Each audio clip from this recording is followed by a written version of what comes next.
We begin tonight with another National Party resignation. This time, the South Canterbury backbencher and MP for Rangitata, Andrew Falloon.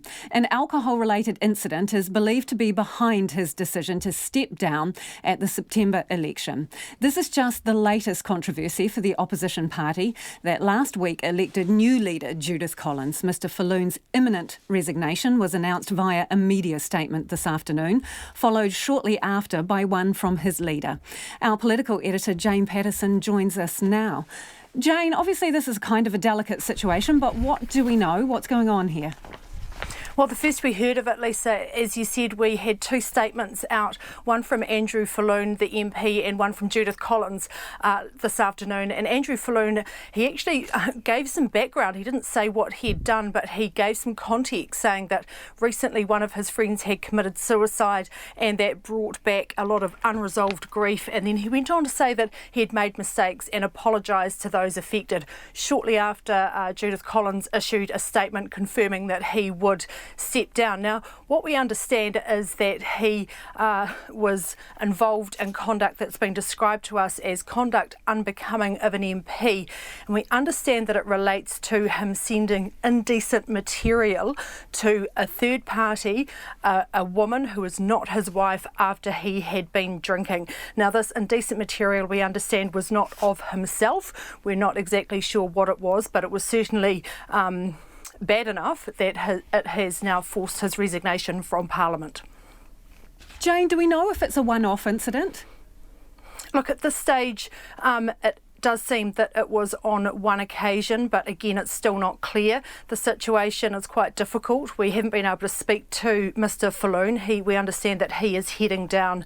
So yes, at this stage, we do understand that it was potentially one occasion, but look, there could be more details to come out once this has gone a bit more public, and potentially those involved might speak about what's happened.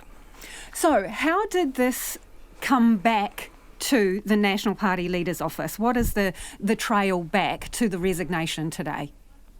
So it actually started with a contact from an individual to the office of the Prime Minister, Jacinda Ardern, late last week. Now, her office says that they passed that information on to Judith Collins, the office of the opposition leader, and they said that it was all treated confidentially, that any communications they treat that way, and there had been nothing out of the Prime Minister's office at all to suggest or allude to this incident happening. The first was that we heard of it. So, yeah, the first contact was made, and then that information was passed with the permission of the person who contacted Ms Ardern's office to Judith Collins. And the time frame between the Prime Minister's office getting it and it being passed on to the National Party?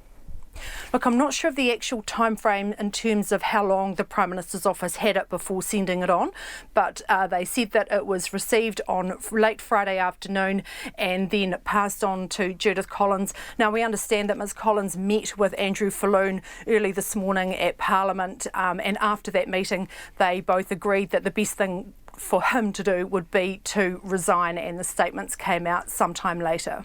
Is the implication there, Jane, that he was helped to reach the decision that there was no political future for him? I think that if you have a meeting with your leader and the conclusion of it is that you're going to resign, it would certainly suggest that she wasn't encouraging him to stay on. And as we've seen in these situations, and we're getting very used to resignations now from national MPs, this is the fifth in 2 weeks, the decision is reached and come to, and then the MP is allowed to make the resignation other than being sacked. That may well have been the situation that Mr Falloon was faced with this morning.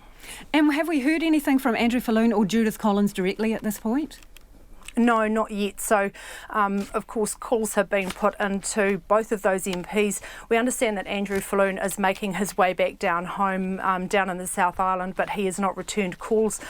Judith Collins has made no comment at all, apart from that short statement that she issued. We have what's called caucus run here tomorrow morning, where we interview the leader of the opposition and have a chance to interview National Party MPs. So if she hasn't made any statement, then that's the questions that she will be facing tomorrow morning at that caucus run. Just a quick calculation, Jane. When I look at the departing MPs from the National Party this election, Andrew Falloon is unlucky number 13. Obviously, some of those were planned departures, but that amounts to almost 24% of the National Caucus that is bailing out at this coming election. What practical problems does it present for them in terms of replacements and so close to the campaign?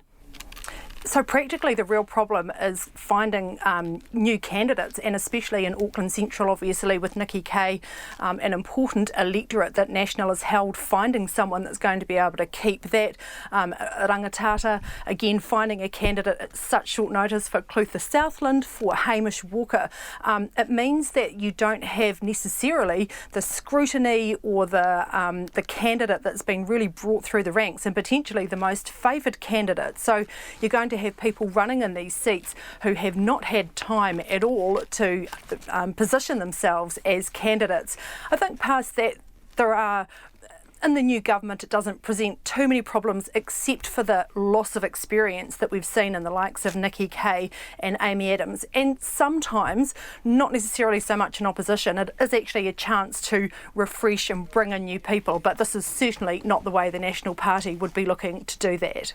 And just looking at Judith Collins' statement, the line there that says Andrew is suffering from significant mental health issues and his privacy and that of his family must be respected. That's got to be, about the third MP from National Party departing with a mention of mental health. Is it time to start asking some serious questions about the environment in Parliament?